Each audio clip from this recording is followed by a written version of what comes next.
Ay, Üsmit'ten geçtiler. Üsmit'ten geçti.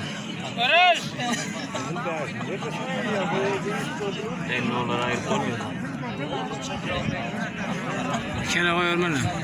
Bir gaz karası kuran. Arslan. Arslan ayaklama oy.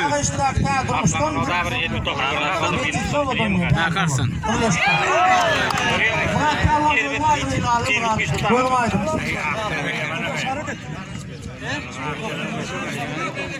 Ağaçtaki tezgah.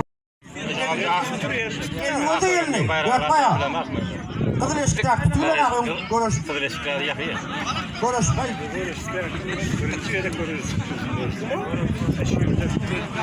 Ağırlık pehlivanın oğlu. Yıkıyor zaten. Ağırlık pehlivanın oğlu oğlum. Geç bakan da yok öyle. Öğreşme oğlu ne?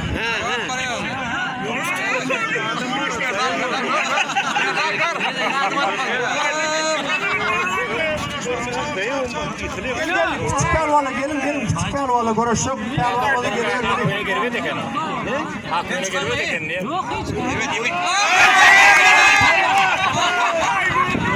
Görüş.